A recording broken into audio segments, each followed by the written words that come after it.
alguém com transtorno alimentar ou está passando por esse problema? Mas é só o nutricionista que está envolvido no tratamento? Qual a conduta o profissional nutricionista pode ter em uma situação dessa? Você tem curiosidade para saber sobre o tema? Ficou interessado sobre o tema? Então continua com a gente no episódio de hoje. Roda a vinheta!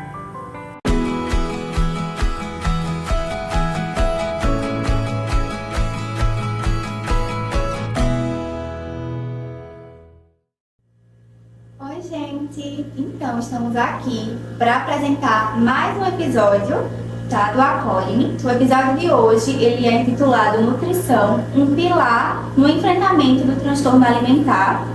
Eu me chamo Thalita, eu sou estudante de graduação do 7º período de nutrição aqui na UFAL. Eu me chamo Esther, também sou estudante de graduação aqui em nutrição na UFAL do 5º período e hoje nós vamos entrevistar essas duas queridas. Eu vou apresentar a nossa professora aqui da Universidade Federal de Alagoas. Ela é graduada em nutrição e mestre em nutrição humana pela UFAL, é doutora em ciências da saúde pela Fundação Oswaldo Cruz de Pernambuco e pós em nutrição hospitalar pelo Instituto de Pesquisa Israelita Albert Einstein. E além dela, a gente está aqui contando com a presença da Mariana Lira, que veio aqui trazer um pouco da sua experiência como paciente. Então, para dar início aqui à discussão, a gente vai perguntar primeiro aqui a Mirtes, como a gente pode definir o que são esses transtornos alimentares? A gente, já que a gente está falando para profissionais de saúde, para estudantes de nutrição, a gente tem um guia, tem um manual, que é o DCM-5 de 2022, que a gente utiliza ele para diagnosticar transtornos alimentares. E no DCM-5, o que ele fala? Que transtorno alimentar é qualquer alteração no padrão alimentar que traga risco à saúde ou mesmo até à vida desse paciente. Então, nós podemos ter diferentes tipos de transtornos, os que mais acometem a população, tanto de adolescentes quanto de adultos, inclusive algumas crianças. Nós vamos falar então, mas principalmente adolescentes e adultos, da anorexia, a gente vai ter também a bulimia e o transtorno de compulsão alimentar. Quando a gente fala de anorexia, a gente está falando de um transtorno restritivo, principalmente. Então, há uma restrição de calorias, onde essa restrição faz com que a pessoa acabe perdendo peso e muitas vezes é associada ao quê? Ao medo de ganhar peso, ao medo de ficar gorda, a gente pode falar dessa forma, ou então a pessoa tem uma alteração da percepção da sua imagem, que isso também acontece, e nessa alteração da percepção da sua imagem corporal, a pessoa se vê no espelho de uma forma que ela realmente não está, Ela tem uma imagem mais emagrecida, mas acaba vendo que o seu corpo está de outra forma, Então, esse é um dos conceitos em relação a um dos transtornos que é a anorexia. Na bulimia, a gente tem as pessoas, que apresentam bulimia, elas têm uma compulsão alimentar, E nessa compulsão alimentar, elas comem, geralmente, num período de até 2 horas, uma quantidade descontrolada de alimentos. Geralmente de elevada densidade calórica, de alto valor calórico, alimentos energéticos, como bolos, refrigerantes em alta quantidade, pão, o que tiver. No episódio de compulsão, ela come geralmente o que ela encontra ali mais fácil, em até 2 horas. E aí, para o diagnóstico desses pacientes, na bulimia não é só a compulsão, o ato de comer muito, mas é um ato de comer muito nesse pequeno período de tempo, e depois ele tem comportamentos compensatórios, que a gente fala, que seria um comportamento onde a pessoa ela pode fazer usos exagerados de laxativos para provocar diarreias e acabar eliminando o que consumiu. Também pode induzir vômito, é uma das coisas, e tomar diuréticos para eliminar a quantidade de líquido e aquela sensação de peso que ela tem. Além desse, outro bastante comum, além da bulimia, a gente vai ter a compulsão alimentar, né? Na compulsão alimentar, é muito parecido com a bulimia no sentido da compulsão. A pessoa come também grandes quantidades naquele intervalo de 2 horas, né? Ela sente uma ansiedade grande, uma vontade de preencher um vazio, então ela come naquele intervalo curto uma quantidade muito grande de alimentos. Mas diferente da bulimia, na compulsão alimentar, a pessoa não tem com frequência ou não, simplesmente não apresenta os comportamentos de compensação. Então, não há uso de laxativos, não há uso de indução de vômitos com frequência, né?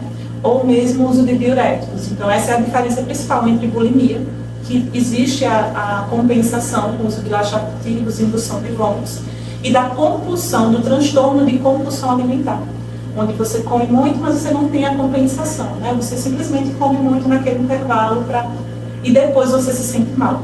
A pessoa geralmente se sente muito mal, triste, envergonhado pelo que comeu, pela quantidade que comeu. Então esses sentimentos, eles são presentes. Inclusive a depressão, ele pode estar presente, né? Esses são os principais. Certo, agora tem uma pergunta para a Mariana. Agora que a gente sabe, pela definição do que são esses transtornos, você pode nos contar um pouco da sua vivência até você chegar ao diagnóstico? Eu comecei com anorexia aos 14 anos. Quem me diagnosticou, na verdade, quem me diagnosticou por acaso foi o namorado da minha mãe, que observou eu começar a falar exageradamente sobre calorias enquanto em relação em todas as comidas, coisa que eu não fazia antes. Ele, apesar de não ser da área de nutrologia, ele era cardiologista, mas era muito próximo. Então ele observou essa mudança de comportamento, chegou a marcar um psiquiatra que ele conhecia aqui, que fez uma avaliação e ele chegou a me dar o diagnóstico. Mas na época era muito leve, porque eu estava ainda eutrófica. Eu ainda estava com peso adequado para minha idade e para o meu tamanho. O que aconteceu, e aí eu não sei se quanto tempo depois, hoje pode contar. O que aconteceu foi que eu fui aos Estados Unidos aos 18 anos, e aí foi quando a gente, para o anorexo, a perda do controle do peso é onde pega, digamos assim. E aí foi pela primeira vez onde eu perdi o controle do meu peso. E eu fazia muito esporte, no máximo tinha 45 quilos. E lá eu cheguei a pesar 50 quilos. Mas lá você vê em pounds, no dobro. Então eu já vinha em 100 pounds. Né? E tudo isso o cérebro retém, que é aquele canal. E aí, tanto que eu tinha uma doença no olho, não sabia, que era somatotone, e disparou o meu olho. Tinha 0 graus e de 0 foi para 6,5 para eu não, a distorção corporal, para eu não ver como estava o meu corpo. E aí a anorexia deu dominou a minha vida a partir daí. Aí era laxante, caixa de laxantes por dia. Mas lá não tinha, lá primeiro é muito difícil comprar remédio. E os laxantes lá são muito fracos, vômitos diários. Apesar de eu trabalhar manualmente lá, eu trabalhava muito manual, trabalhava numa padaria e limpava a casa, ou limpava a casa, acabava fazendo uma coisa ou outra e evitava, comia de tudo, eu comia alface com frango, evitava de tudo que era calórico. Aí eu disse, não é possível, eu vou lá daqui e engordo. Mas aí eu voltei assim, desesperado para o Brasil. Então, para mim foi terrível a experiência, apesar de ser apenas 5 quilos hoje, pensando bem. Mas para mim foi terrível.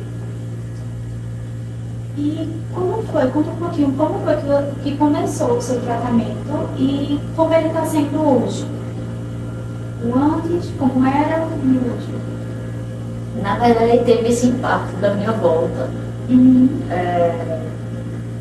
A minha família não. Muitas coisas eram.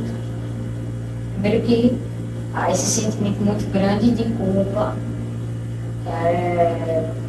O anorexia, de verdade, ele acaba sentindo um peso muito grande, um fardo muito grande para a família. Então ele esconde muitos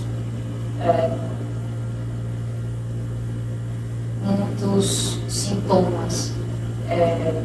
Descobri uma farmácia que vendia remédios para emagrecer, não vou dizer quais para não estimular, e acabei tomando e isso se tornou um hábito. Eu sou formada em psicologia, na época eu fazia análise e o meu analista me disse uma coisa que eu nunca vou esquecer. E eu disse, eu quero só chegar aos 42 quilos. E ele disse, quando você chegar aos 42, você vai querer chegar aos 41, aos 39. E eu achava que eu tinha controle daquilo. E de frente, assim, depois eu saí dele, eu não esqueço nunca. A doença, ela, neurologicamente, ela transforma, ela, de verdade, assim, ela muda a sua forma de enxergar.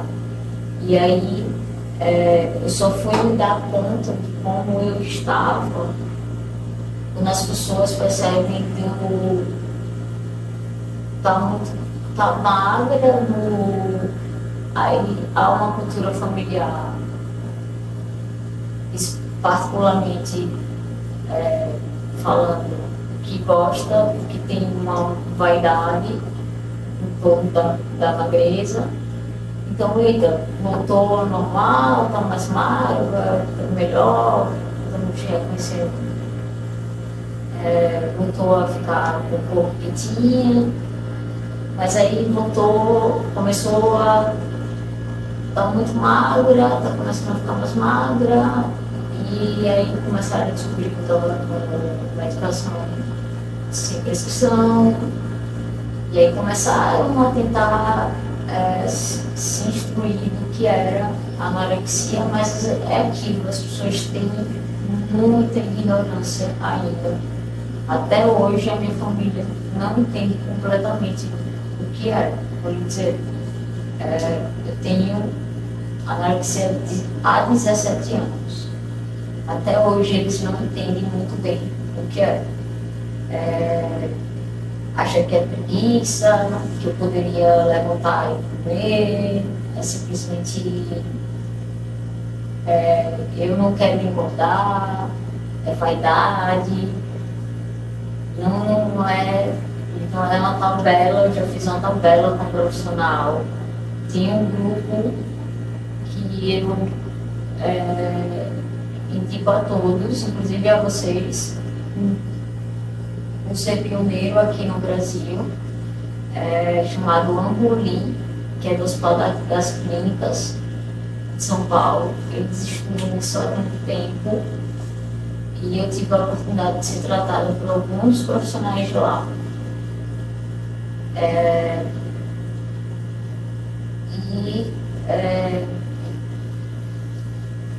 Eles são muito responsáveis. Então, eles só fazem o tratamento de forma integrada, com psicólogo, psiquiatra, com o nutricionista e, idealmente, a participação da família.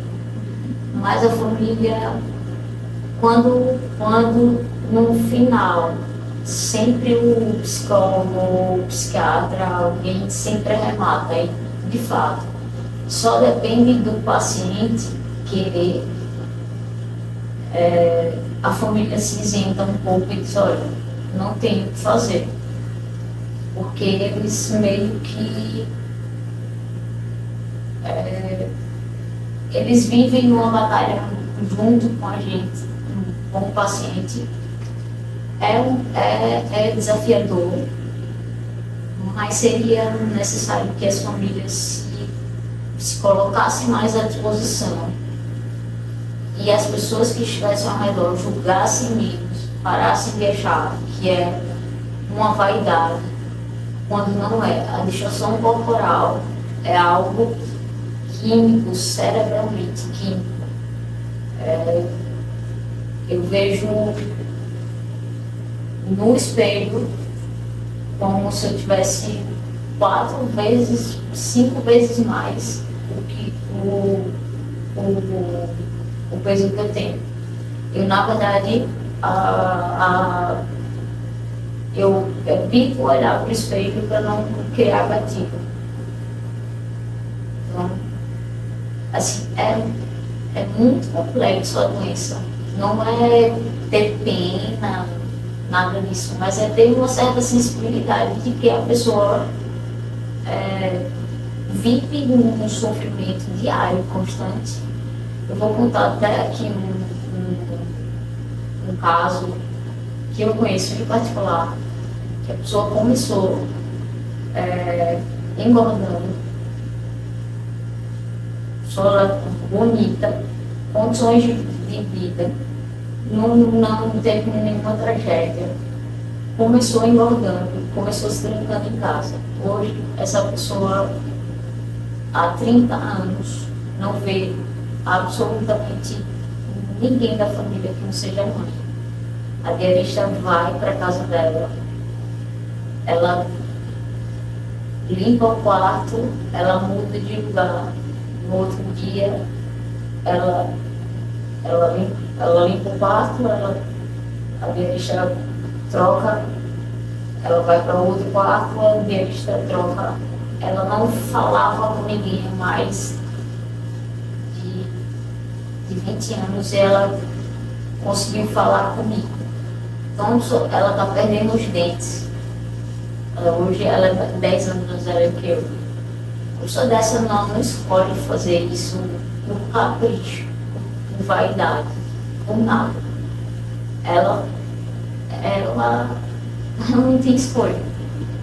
Ela sente um sofrimento tão grande diário, de dor, de vergonha. Ela sente uma vergonha tão grande ao pensar só na possibilidade de sair de casa, que ela simplesmente não consegue há 40 anos. Então é isso, eu acho que uma sensibilidade para abrir certos meninos e entender um pouco mais sobre isso.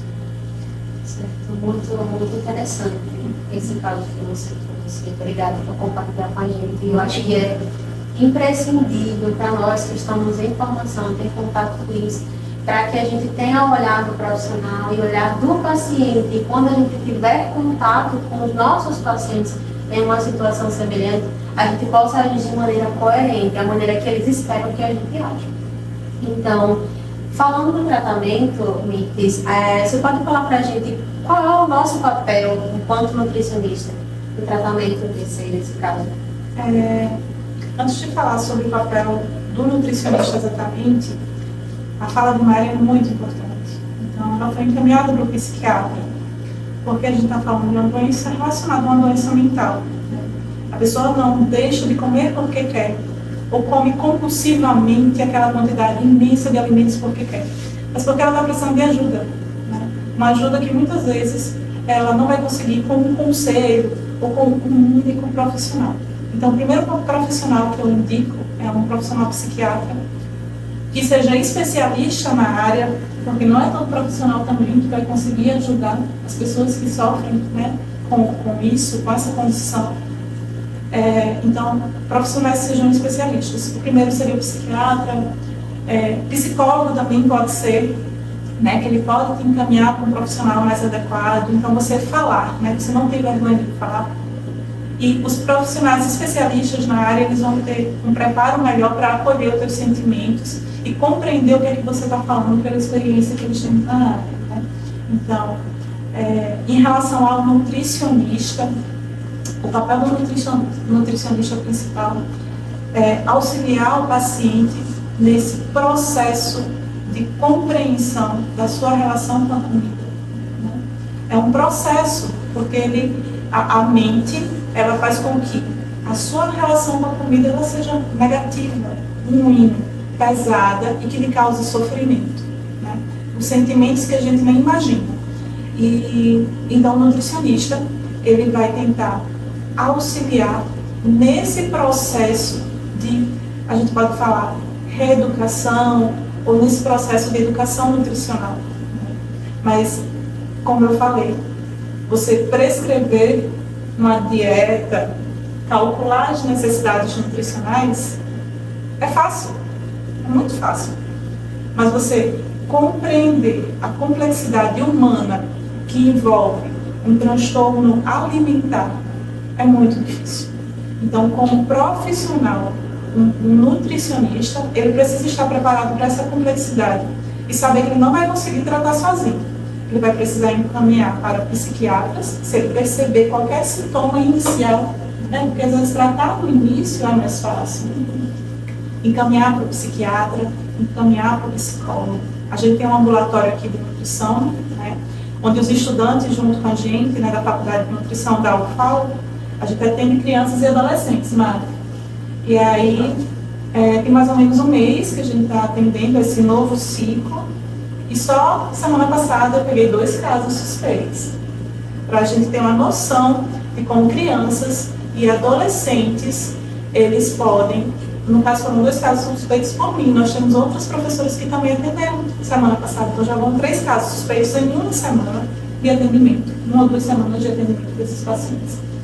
Criança de 11 anos, né? Outra com, acho que estava com 16 anos, uma adolescente já, mas no estágio ainda inicial, que é mais fácil de tratar. Então, a gente tem que reconhecer quais são os sinais que esses pacientes estão nos dando, é muito importante.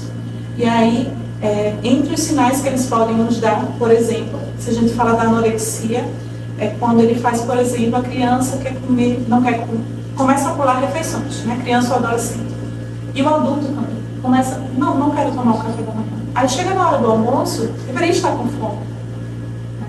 Mas ele começa a rejeitar aquele almoço com uma quantidade muito pequena. E aí você começa a ver que na hora do lanche ele também não quer comer. Ou então pega só fruta, começa a preferir frutas, porque são de mais baixas calorias, né? E aí começa a preferir saladas. E aquela criança ou adolescente, você vê, ou adulto mesmo, né, Mari? Você começa a ver que ele começa a perder peso, né? Começa a perder peso. Você não está estranho isso aqui, né? Então, o nutricionista, quando recebe esse paciente, ele precisa fazer uma anamnese alimentar para identificar como é o hábito dessa criança, quantas refeições está fazendo, a quantidade de alimentos que está comendo.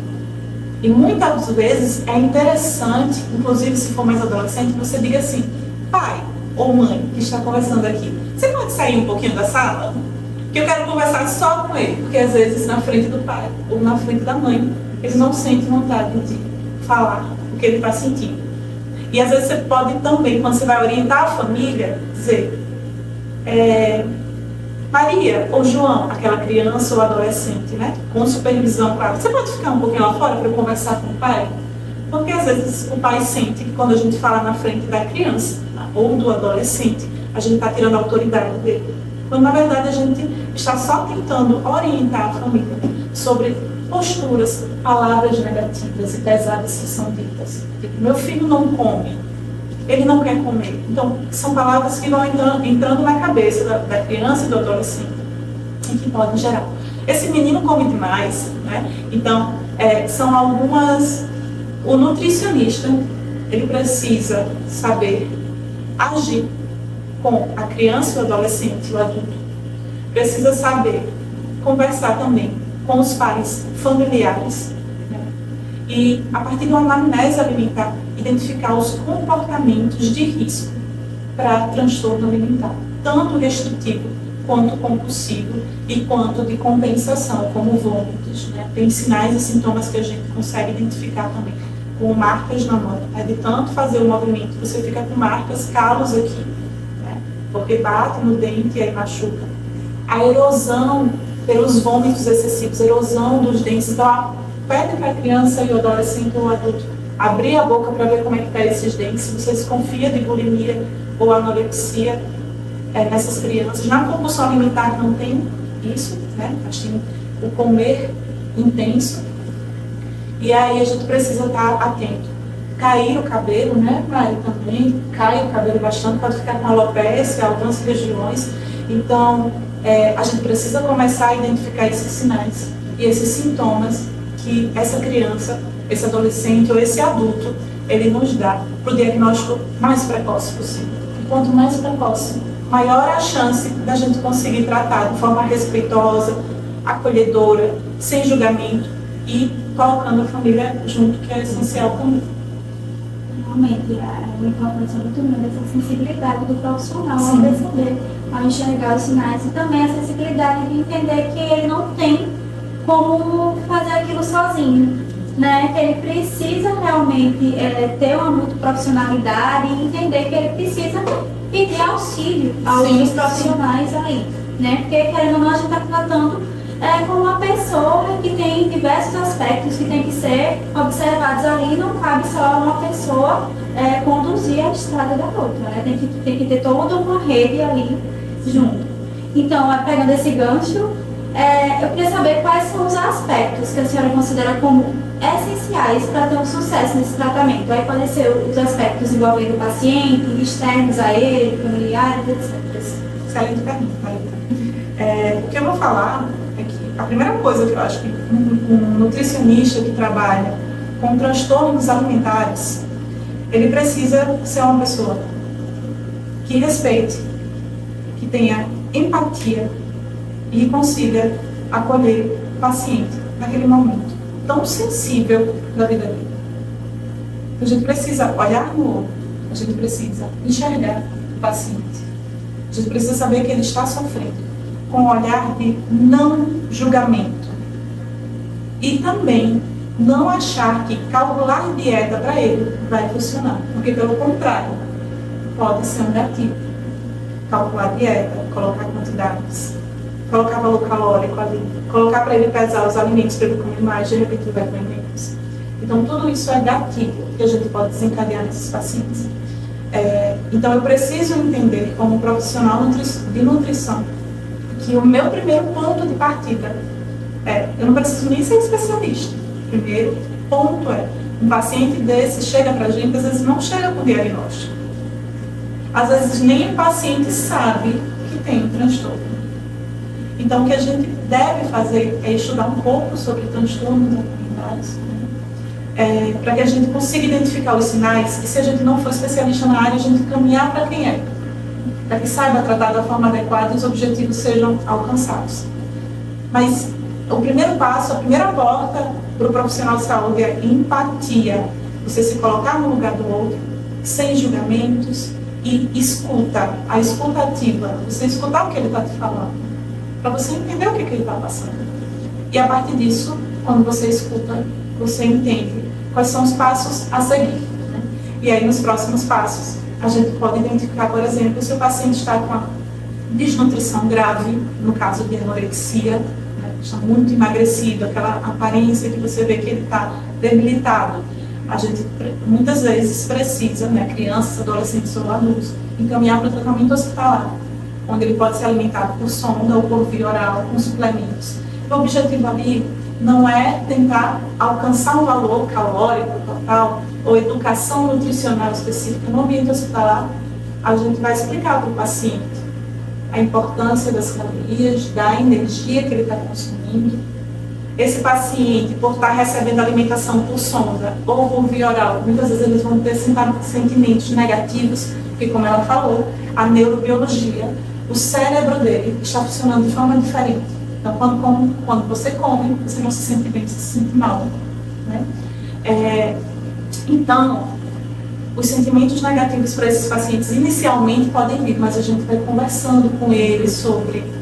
Não precisa nem falar sobre alimentação saudável ainda nesse momento hospitalar. Mas você falar aqui, olha, o teu INC é esse, isso é um risco para a tua vida, e a conscientização empática, não de julgamento ou de crítica, mas de mostrar, tentar mostrar para ele o que está acontecendo com ele, porque muitas vezes ele não sabe que ele está doente.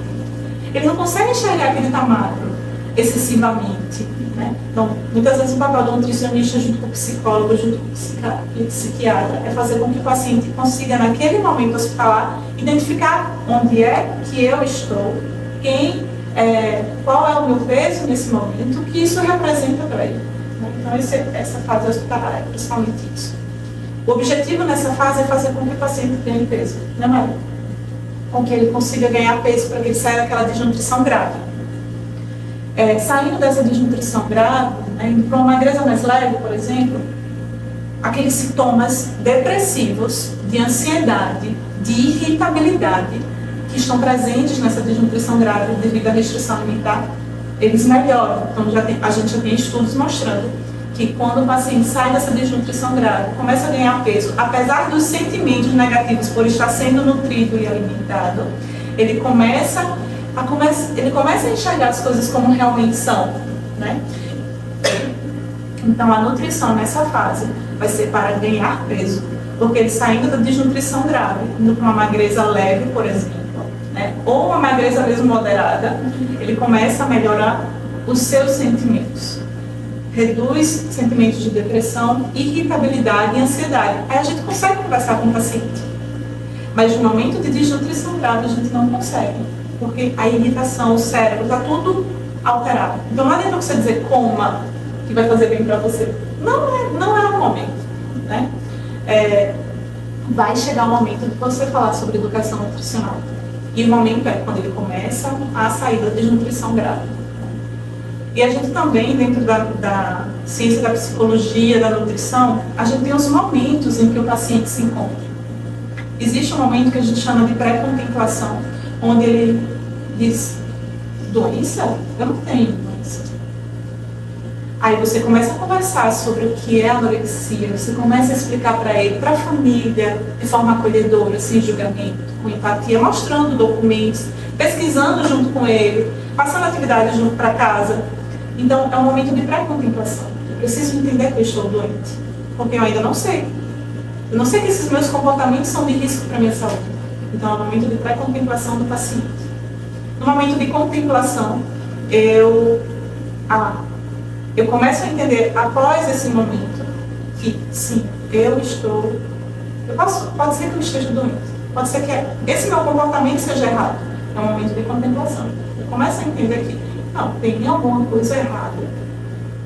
De acordo com o que o médico, de acordo com o nutricionista, o psicólogo falaram, realmente esse meu comportamento está me levando para um caminho perigoso, né? É contemplação. E aí depois vem um momento onde eu começo a pensar que eu posso mudar. Olha, eu posso de repente aceitar essa tua orientação. Vamos conversar sobre ela? Eu ainda não quero mudar, eu ainda estou com comportamentos, né? De anorexia ou de bulimia, mas eu ainda não quero mudar. Vamos começar a conversar? Eu estou começando a me interessar por isso. Né? Começar uma nova fase também. Nesse momento que o paciente começa e diz para você, olha, vamos conversar? Né? Eu entendi que realmente os meus comportamentos eles não estão legais e a gente pode aprofundar mais. Então, nesse momento, a gente começa a educação nutricional com ele, mais aprofundada sobre qualidade dos alimentos, não sobre quantidade. nesse momento não é o momento de falar quantidade, porque é gatilho para ele acabar gerando ansiedade maior. E aí, nesse momento, ele começa a estudar sobre qualidade nutricional dos alimentos junto com você. Dependendo da idade, para cada idade a gente faz atividades de educação nutricional diferentes. Qualidade dos alimentos. Dependendo da idade, como funciona o metabolismo, a digestão, a absorção dos nutrientes, qual a importância deles para a pele, para o cabelo, né? Para o meu raciocínio, para que eu consiga trabalhar, para estudar, então como é que os nutrientes influenciam nisso? Então você vai gerando curiosidade nessa pessoa, porque ela vai aprofundando conhecimento sobre qualidade dos alimentos, não quantidade. E aí chega a fase onde o paciente já está com peso adequado, normal, onde o paciente já está no período, né, de maior aceitação. E aí a gente começa a etapa da aceitação e mudança, né? Da ação. Então ele pega aquele conhecimento e a gente vai fazer o quê? Calcular dieta? Não. Não vai calcular dieta, não vai entregar quantidades, ainda não é o momento. A gente começa com metas em acordo junto com o paciente, né? Metas razoáveis, flexíveis e viáveis, que ele consiga fazer. Metas simples. Não é, Mari? Pode ser assim. Meta simples. E para cada paciente, esses momentos eles vão ser distintos. Inclusive, o paciente já estava na fase de ação, ele pode voltar para a fase de pré-contemplação. E aí, por isso que eu digo, o nutricionista ele precisa ter paciência e entender também que existe um ego, né, do nutricionista, assim, nossa, eu fiz tanta coisa desse paciente, ele não quer seguir. Não é que ele não queira, né? Ele não consegue, por inúmeros motivos. E aí os profissionais de saúde eles vão ajudar o paciente nesse ciclo. E a gente, em cada ciclo, a gente vai voltando devagar com paciência, com a pressão. Não tem, né? E aí na fase da ação, a gente começa com metas razoáveis, fáceis.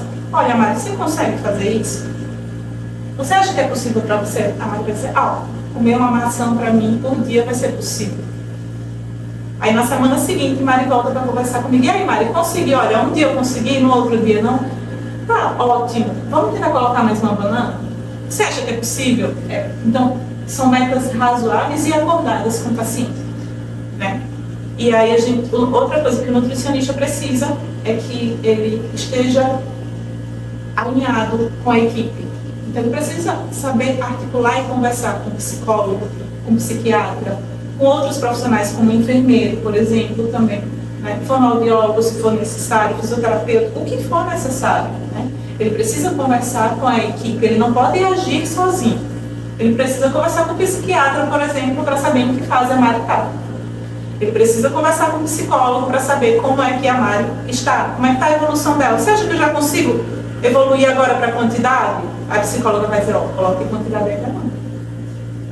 Mas se o nutricionista não estiver aliado com o psicólogo, por exemplo, com o psiquiatra, ele pode entrar numa fase que vai gerar gatilho e o paciente que estava lá na ação vai voltar para a pré-contemplação. E aí, todo um trabalho perdido porque eu coloquei quantidades ali na dieta dele. Então, para eu conseguir colocar quantidades que ele vai comer, uma alimentação equilibrada, atingindo todas as necessidades nutricionais, eu preciso conversar com o psicólogo, com o psiquiatra, para saber se eu posso calcular a dieta dele. Então, eu acho que esse raciocínio é o que um profissional de saúde, de forma geral, tem que ter. Enxergar e ouvir o paciente para entender em que fase ele está, que é uma pessoa com necessidades emocionais, afetivas, religiosas, que tem uma família, né? E que a gente precisa enxergar e ouvir. E respeitar o paciente. A gente não está ali para julgar, a gente está ali para tentar acolher.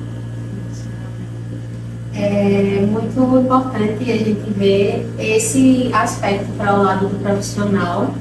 E a Mari falou da atuação da família, o quanto é importante. Eu gostaria de saber, Mari, como é que as pessoas no seu círculo familiar, de amizade, contribuíram para a sua evolução, se eles te auxiliaram de alguma forma, ou como você esperava que eles tivessem te auxiliado.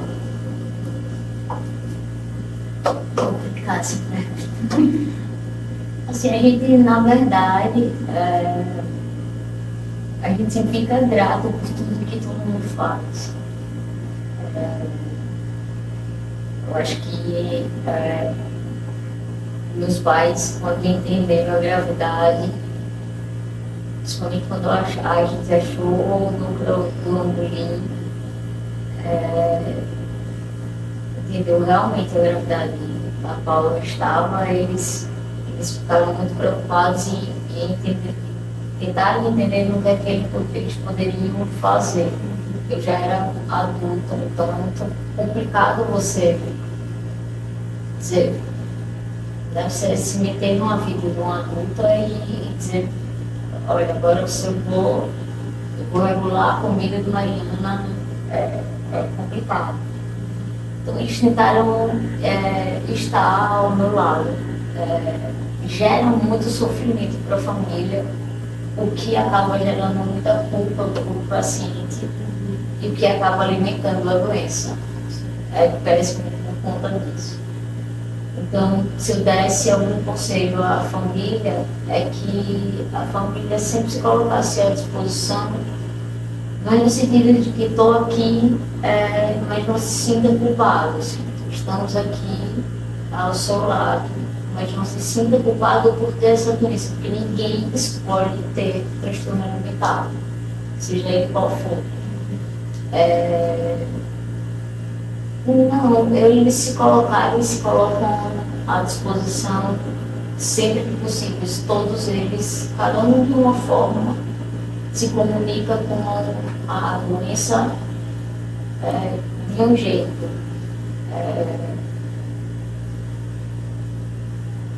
E assim, eu só tenho hoje a agradecer, e principalmente aos meus profissionais hoje que estão comigo pelo acolhimento, pela paciência, não é fácil, por estarem realmente comigo e entenderem que é um processo longo, duradouro, e que me fizeram não desistir. Na verdade, não desistiram comigo. Não desistiram comigo. Mas a família, assim, deixar com que que eles realmente acho que lutem como cidadãos para que o Estado fale mais sobre isso. O Conselho de Medicina, o Conselho de Nutrição, o Conselho de Educação Física, da área de saúde, fale mais sobre isso. O SUS, que seja algo trazido para o SUS. Porque eu acho que o número de pessoas no Brasil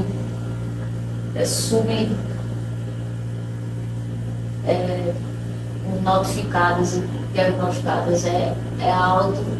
Eu tenho medo dessa bomba estourar, e quando estourar a gente não ter profissionais capacitados e as pessoas terem que correr de uma forma muito Desesperado.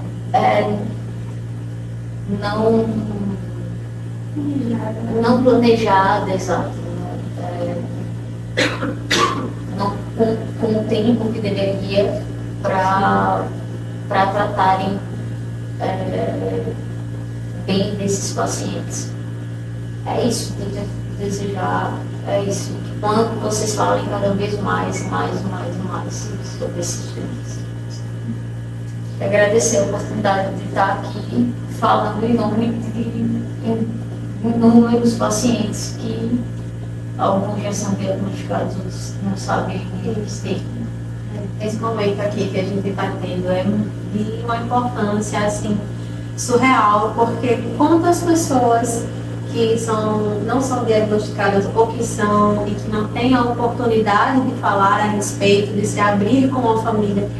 Nosso desejo é que vocês se sintam acolhidos por nós. Então, de alguma forma a gente espera contribuir, nós temos certeza de que alcançaremos vocês e contribuiremos de qualquer maneira que seja com a palavra, influenciando no seu tratamento, porque é para isso que nós estamos nos capacitando. E assim, a Mariana ela agradece, mas quem é grato é a gente. Com certeza. Pois é, porque esse momento aqui é feito a partir da história que você conta pra gente. A gente pode destrinchar isso e trazer para o público, mas porque é escutando que a gente realmente aprende e pode compartilhar. Compartilhar é assim a chave. É muito importante. Nenhum momento é feito de mão única, é de mão dupla aqui. Então, vocês abriram a porta e vocês estão ouvindo. E, na verdade, os profissionais de amanhã são vocês, estão na mão de vocês. Então, fico feliz em saber que vocês estão interessados no assunto. E serve de verdade promocionar.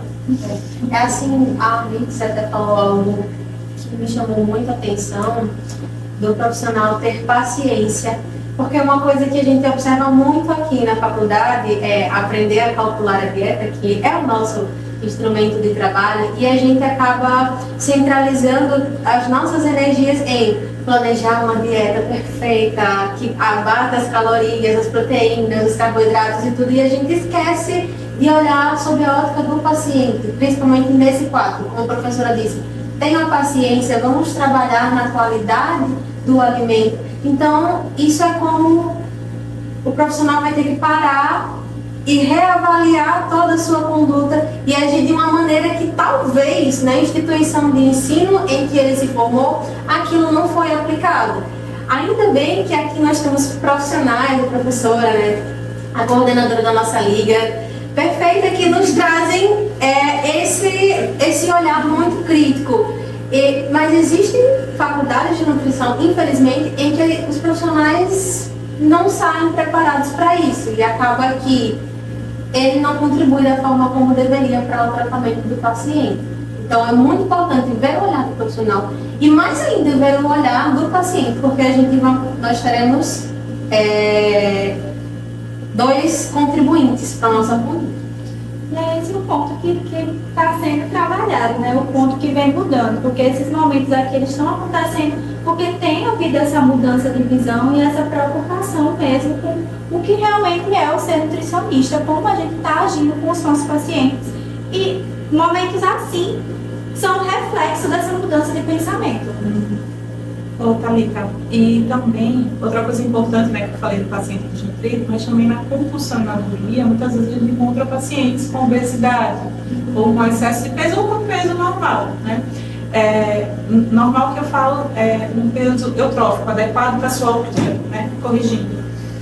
E aí, nesses casos, a terapia nutricional, ela envolve cuidado, né, quando eu tenho bulimia ou compulsão alimentar, cuidado com os horários, para que esses pacientes eles não pulem refeições, porque pular refeição gera uma ansiedade maior e uma compulsão alimentar posterior. Então, uma das primeiras metas, né, é a gente tentar regularizar os horários das refeições desse paciente, para que ele não pule refeições, não fique muito tempo sem comer ou em jejum. Esses pacientes com bulimia ou compulsão alimentar, eles costumam fazer às vezes, restrição, seguido de compulsão, né, alimentar. Então, a restrição alimentar, ela não é recomendada para esses pacientes no sentido de deixar o paciente com fome por muitas horas. Os jejuns prolongados também não são recomendados para quem tem bulimia ou compulsão alimentar. E a nossa meta como nutricionista é tentar regularizar principalmente os horários das refeições. Depois que ele consegue regularizar os horários das refeições, aí sim a gente começa a reduzir a densidade calórica. Por metas, né? E depois que eu reduzo a densidade calórica dessas dietas, eu vou junto também tentar, nessas refeições, promover saciedade. Porque se um paciente com bulimia ou com compulsão alimentar, eles ficam com valor calórico muito reduzido por refeição, tendem a ter compulsão nas próximas refeições ou no período da madrugada ou da noite. Então, eu preciso fazer uma dieta que seja mais saudável, né? Que tenha os horários regulares, mas que também promova sensação de saciedade.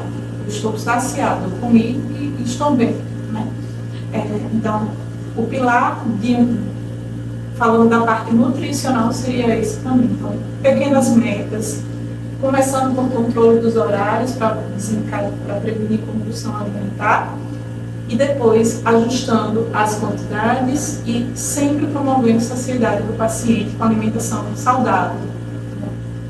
Então, esses são dos passos que eu queria complementar. Mas é importante, calma, que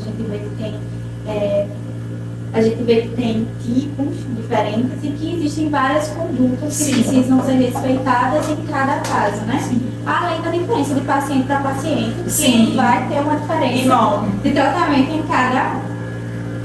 Mas assim, Mariana estava falando um pouquinho, né, sobre a história dela. E aí, para poder a gente tirar um pouco mais disso, a gente queria saber se você poderia compartilhar quais foram as maiores dificuldades que você enfrentou nessa trajetória. Hoje.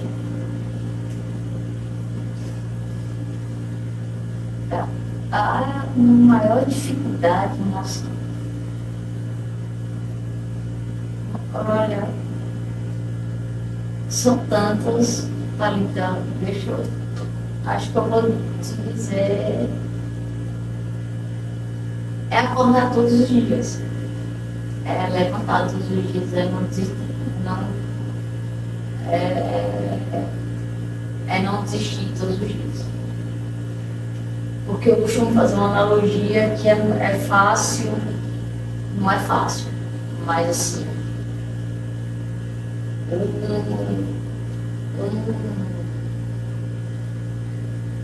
um anorexo, um bulêmico, mas principalmente o anorexo, ele tem uma mudança de estrutura neural e ele não tem como sair de si. Ele está dentro, ele está preso, a doença está dentro dele. Ele não tem uma folga assim, 10 minutos de folga da doença agora, pode ficar à vontade, 10 minutos, ele não tem, 24 horas a doença com ele.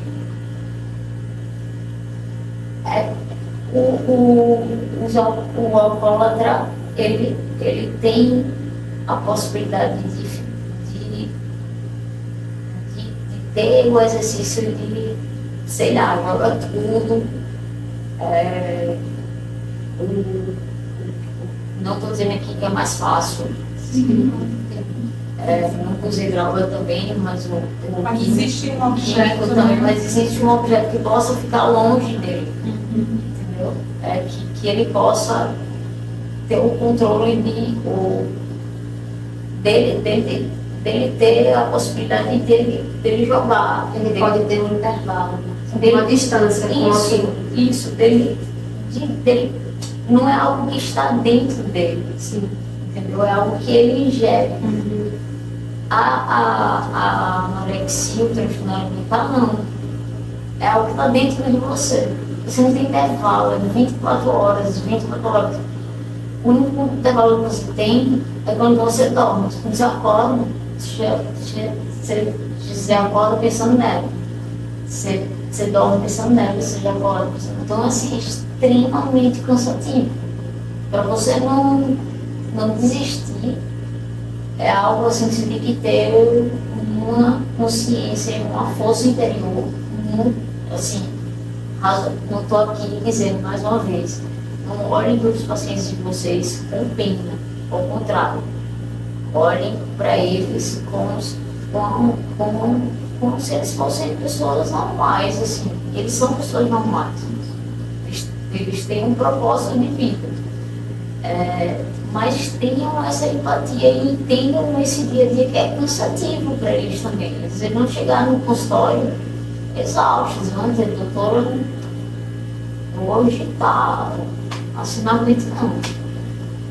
Hoje eu não aguento. Eu vim aqui só para, se ele depende da intimidade, às vezes ele vai de repente só desabafar. Não vai querer saber, ouvir falar de comida. Vai só desabafar com você. Então, assim, é uma luta por dia. É uma luta por dia. Quem convive sabe. É uma luta por dia. Assim. Então é muito cansativo, é como se você pedisse para que um químico, alguém que é dependente químico, sei lá, parasse de ficasse em remissão, mas ao mesmo tempo se injetasse cocaína nele. Como é que ele vai? Imagina. E aí ele tem que trabalhar para o organismo dele receber aquilo que ele está recebendo. Ele tem que trabalhar para aquela droga que ele está recebendo, ele entender que aquilo ali não é uma coisa boa. E é muito difícil. É muito difícil. Porque, assim, é muito complexo a doença. É muito complexo, é muito verdadeira as distorções da imagem. Passam um tempo, quando tem a um certo grau avançado, na anorexia, ela não passa só a ser no espelho, eu sinto a gordura. Então eu vou tomar banho, eu sinto. Eu visto uma roupa, as minhas roupas eu sinto mais apertadas quando eu estou me sentindo, quando eu estou em crise. Então eu estou constantemente tenho que raciocinar que aquilo não é. Às vezes as pessoas falam remédio para mim, eita, hoje tá uma mania de injeção tal. Eu já criei um mecanismo no meu cérebro de bloquear e não vir. E às vezes sem querer as pessoas falam. Eu criei um mecanismo de bloquear e não vir. Então a dificuldade que eu lhe digo é diária. É isso. Sim. É isso. É todo dia. Pensando nisso, Mari, como é que você acha que a gente pode debater, contribuir para que esse tema seja debatido pela sociedade sem tanto preconceito, sem ser um tabu, porque nós precisamos falar a respeito. Mas observo que a sociedade tem um certo preconceito. Então, como você acha, na sua visão, que a gente poderia contribuir para que as pessoas falassem assim? Eu tenho pensado muito sobre isso. Eu acho que vocês, como profissionais, trazem um respaldo, abrindo aqui as portas para pacientes falarem o sofrimento.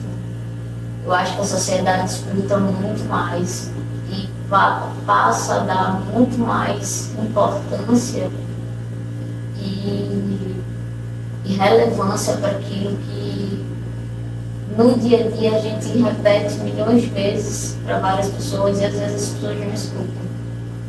E vocês, como profissionais, a gente está abrindo um espaço. Vocês, como profissionais, vocês abrem espaço mais vezes, muito mais vezes, porque a doença ela é imensa. Então, acho que mais precisa um espaço maior, com regularidade. Isso precisa ser debatido, até porque essa doença, pelo que eu entendo aqui no Brasil, ela está sendo descoberta. Eu achei que na cidade já estariam sendo, a farmácia já estaria já estaria tendo, já estava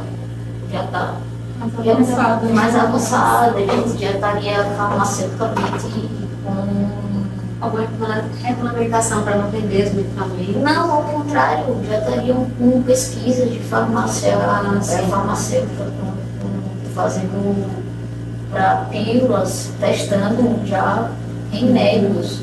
Eu imaginei. Não imaginei que eu com 30 anos, quase 35 anos de idade, estaríamos debatendo o básico do básico do básico.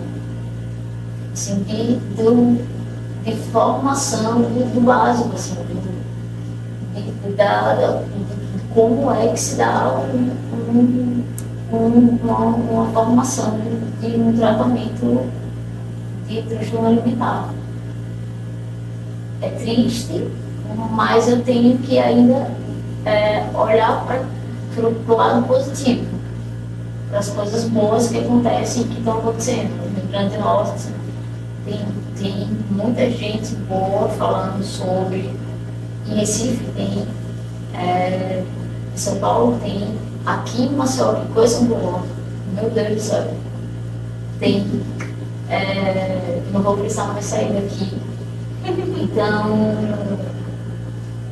vamos falar para o Brasil inteiro, né? Vamos falar para o Brasil inteiro, porque infelizmente é um país que morre de fome, mas também é acometido por uma doença que mundialmente eu acho que está, inclusive muitas das depressões que as pessoas falam tanto, às vezes falam só da depressão e a depressão é só um sintoma. Sim. E assim, você falou agora como você acha que isso pode ser contribuído para romper como um tabu. Mas como nutricionista, ele pode abordar esse assunto, visando essa mesma situação, né? De romper o tabu, isso ser mais comentado, mais trazido à tona. Como nutricionista, ele pode fazer isso, contribuir. Eu acho que a prevenção é uma medida muito importante, porque muitas vezes os adolescentes eles começam com jogos, né? Ouviu falar de uma dieta, começa a fazer uma dieta restritiva e aí de repente se vê entrando num transtorno alimentar. Começa a bulimia, né? Como é que se diz? As compensações, como tomar laxante, mas ele não espera que aquilo pode de repente alterar a fisiologia, pode alterar como o seu corpo responde. Ele começa a sentir os hormônios, né, por exemplo, dopamina, de compensação. Eu percebo que o meu corpo fica magro, eu percebo que eu perco peso, e aí o meu cérebro começa a alterar. Ele começa a responder a isso de forma, olha, você fica magro, quando você toma laxativa, você começa a tomar com frequência. E de repente você se vê sem conseguir ficar sem um laxativo, sem um laxante. E de repente você se vê que toda vez que você come agora você quer vomitar, porque o seu cérebro entendeu que é daquela forma que funciona e é dessa forma que vai funcionar. Então a prevenção desses episódios são essenciais para que a gente não desenvolva esses transtornos. Eles não são só desenvolvidos por isso, existe um transtorno mental envolvido nisso, tanto é que o diagnóstico é pelo Manual de Transtornos Mentais feitos por psiquiatra, né? Mas existem comportamentos que a gente poderia prevenir de alguns adolescentes e algumas crianças, não são de todos, mas de alguns sim. E se a gente consegue prevenir, por exemplo, ações como essa, de divulgação e de conversa com pessoas que vivem, que passam essa experiência. Além disso, a escola também é um ambiente que deve ser falado, ser discutido, né, ser mostrado para os adolescentes os riscos desses comportamentos para a saúde deles. Porque, por exemplo, Mariana, eu recebo no ambulatório crianças de 11 anos, de 16, adolescentes, e eles estão começando com esses comportamentos restritivos, sem querer comer. Faz exame dentro dos exames bioquímicos, tudo normal. Mas a cabeça, ela começou um processo ali.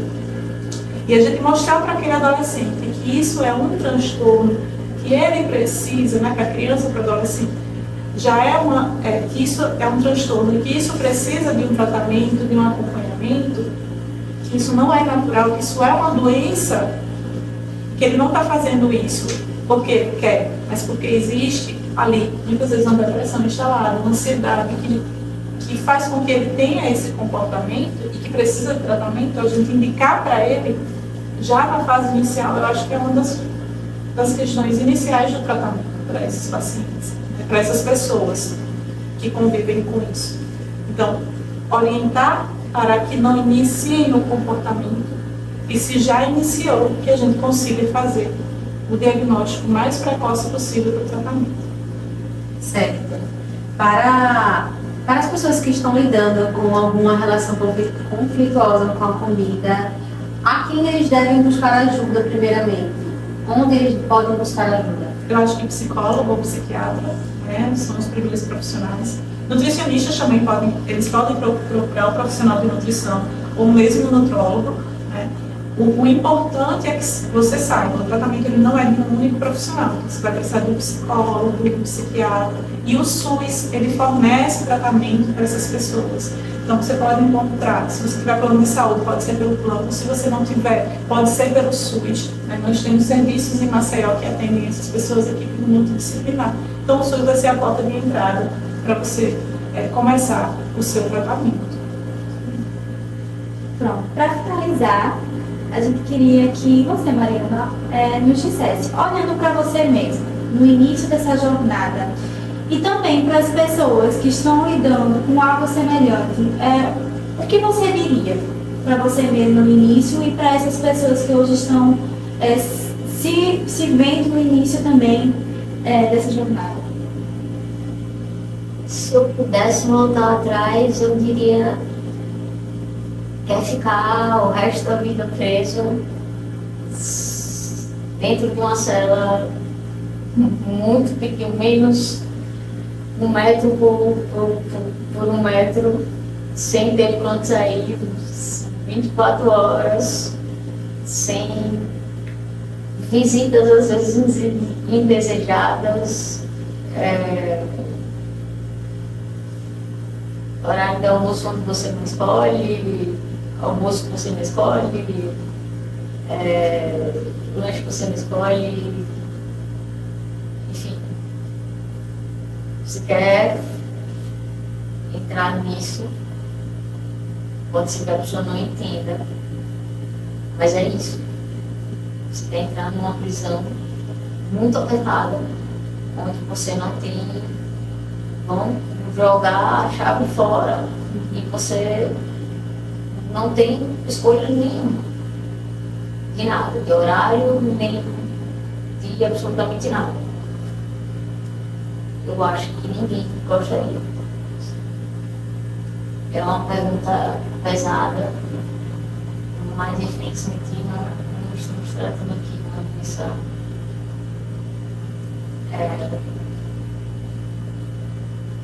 pesada. Não é uma Não é uma doença simples. Assim. O conselho que eu dou é que não vale a pena. A sensação, o prazer que se tem, eu sei qual é